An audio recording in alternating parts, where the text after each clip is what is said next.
Good day, welcome to Great White Retro. I'm Gord Fessick, and this is my pain. I got some new parts for the Atari 400, courtesy of a California eBay vendor. We'll see if these replacement modules work straight away, and maybe we can narrow down the actual cause of failure of the original parts. Let's get her done.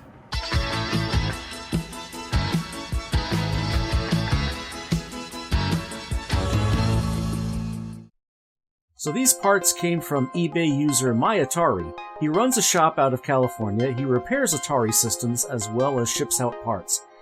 This is a replacement CPU card with an actual 6502B processor. This part supports running at 1.79 MHz. It also has a new Hantek and GTIA chip on there.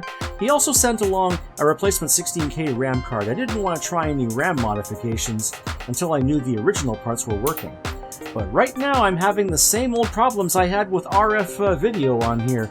It was temperamental, but at least with these guys here I had at least a little bit of success. I got green screens, I got no screens, I got black screens, I got all kinds of things except for what I was looking for. Anyway, here I am. Sometimes reseating the card seemed to work. I'd also tried erasing the connectors with an eraser. That helped a bit, but I was also interested to see if that clock signal on the 6502 was still that funny oddball pulsing clock. I was checking the other pins according to the Atari Field Service Manual.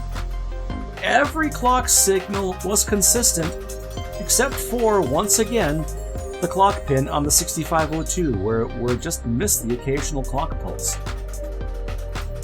I'm doing a step trace, or a manual triggered trace here, just to see if I can get it to trigger on one of those failure points. Although, as I found out later on, they weren't really failure points, but in any case, it still was very interesting.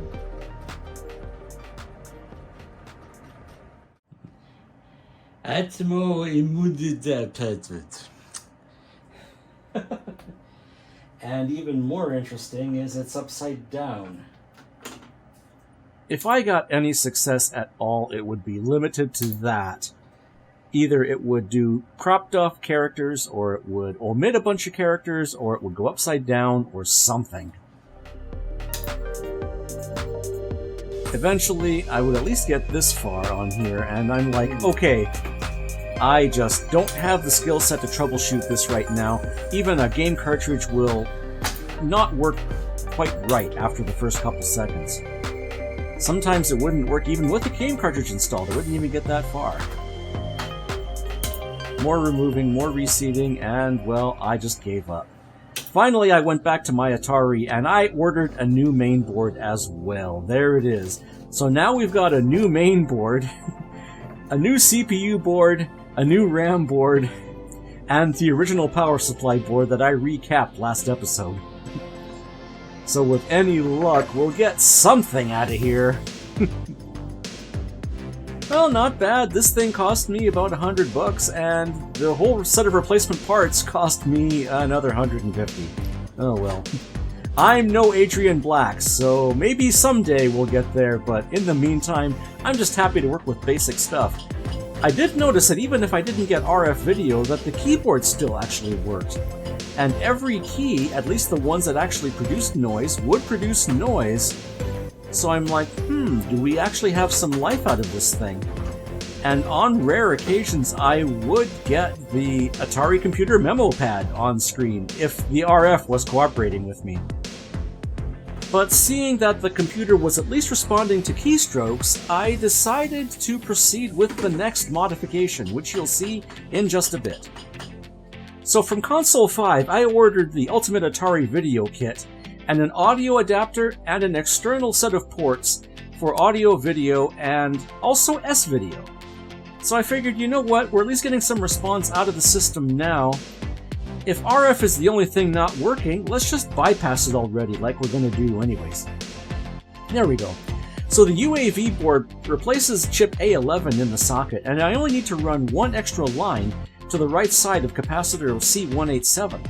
This was a pretty simple installation just for getting composite video, and after a quick test making sure that I'm on my AV line, a glorious sight, I get, finally, the memo pad on screen, and it is consistent. Only took me like 3 weeks and a bunch of replacement parts. But with that working, let's go to the audio section now. This is a lot more involved, where I'm running 4 jumpers to the main board, and I'm running 1 line out to the 2 stereo outputs on that AV board that we have there. After doing the audio modifications, I made sure I at least got memo pad working. Then I stuck in a game cartridge.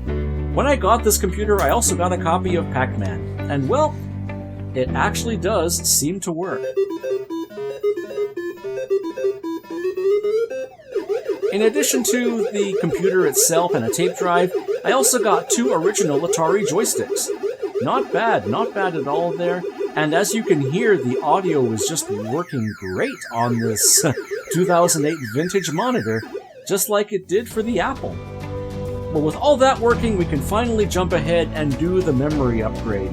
To do anything more than 16K, you need to run these 4 jumpers from the cartridge port to the memory board slot there.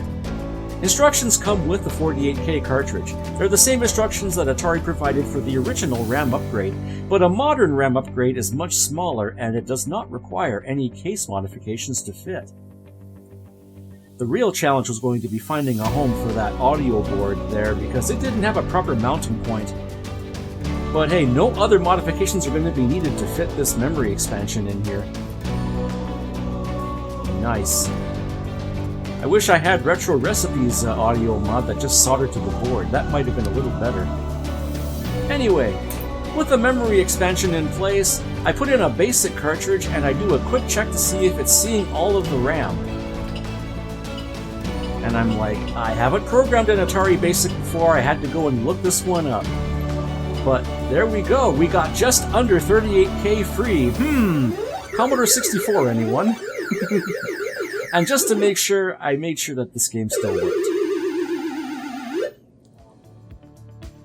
So with that finally sorted out, I've got a working computer and I'm like, well, what's the normal state of this CPU clock? And as it turns out, these oddball missing clock pulses are normal, or at least they seem normal for this design. The processor might be designed to run at 1.79 MHz, but it isn't running at 1.79 MHz all the time. It seems to go to slower states, or sometimes no states. Kind of like the bad lines on a C64, maybe. Well, it took replacing 3 out of 4 boards in this computer, but we have a working Atari 400, and I was chasing a ghost. But it looks like this new main board, this new CPU board, that 48K RAM, and my original power supply are working. Even if the RF is no longer working, I don't care. I've got composite video at least. On the next episode, we'll clean up the case and reassemble this Atari 400, and with any luck, we'll get some modern games on here. Until then, good day.